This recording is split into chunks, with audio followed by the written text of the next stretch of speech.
پروژه کې د ښځو ثواب تر نارینه‌و زیات وي. معارف الاسلام اداره ځکه ښځې په روژه کې ډېر زیات خدمت کوي او خاص کر بیا د روژهدارانو خدمت کوي. اولا ښځه تر ټولو مخکې پیشلمي ته پاڅېږي او تر ټولو مخکې راویښېږي چې د پیشلمي خوراک او پیشلمۍ تیار کړي. د هغه څه وروسته چې کله پیشلمۍ وسي د سهار په وخت کې بیا د خپلو بچیانو خدمت کوي، ناشته ورته تیاره که، چای ورته تیارې که. بیا د غرمې په وخت کې د خپلو بچیانو یا کشرانو ورونو خویندو خوراک او ډوډۍ ورته تیاروي. نو بیا د مازدیګر په وخت کې د ورځې د کور څه کار وي، یا ډوډۍ پخه که، یا سورای جارو که، یا وغیره بل کار وکړه.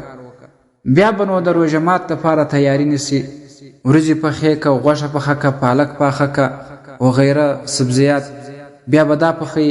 د دې اشپزي پخلي وروسته به بیا دا غم او دا سوچ ورسره چې خسر به مې سره راته وایي، خواښې به مې سره راته وایي، خاوند به مې سره راته وایي چې دا دې څنګه اشپزي پخلي کړې ده، پلانې دیګ دې تریو دی، پلانې کې مالګه نشته، پلانې کې غوړ زیات دی او شربت یخ نه دی، په شلمبو کې د مالګه نه ده اچولې.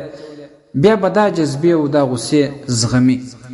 د هغې نه وروسته چې کله روژه مات وسي، بیا د تراویح لمونځ دی، نو بیا به دوی تراویح کوي. تراویح څخه وروسته بیا د نارینه‌و لپاره یا د کورنۍ لپاره چای یا اضافي میوه تیاروي. بیا په دې خدمت باندې بوخت دی. بیا د شپې تر ناوخته ویښه څلور شي صفا کې وغیره بعضې نور کارونه سرته ورسوي، د شپې په 2 بجې ویده سي.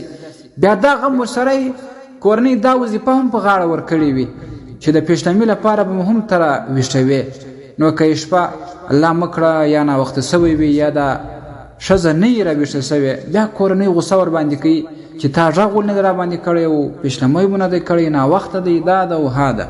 د نارینه‌و لپاره داسې نه ده پکار. دغه طریقه اسلام نه ده غوره کړې. اسلام شریعت او محمد مصطفی صلی الله علیه وسلم په کور کې د میرمنې سره، په کور کې د ښځو سره د خدمت کولو طریقه غوره کړې ده. په کور کې که ستا مور ده، که ستا خور ده، که ستا میرمن ده یا ستا لور ده، د دې باید ډېر زیات خیال وساتل سي. هغه هم انسانه ده، هغه هم خوب ته ضرورت لري، هغه هم ستړیا لري، هغه هم مریضي لري. ما ورته خیال نه ساتو، ټوله شپه ورځ په خدمت کې تېره کړي، بیا هم غوسه ورباندې کوو، بیا هم بد ورځ ورته وایو. په ورځ کې ما ورته یا خو بازار ته وتلي یو، یا په کور کې ټوله ورځ په خوب باندې راباندې تېره سي، او یا په فلمونو کتلو باندې په فیسبوک او غیره انټرنیټ راباندې تېره سي.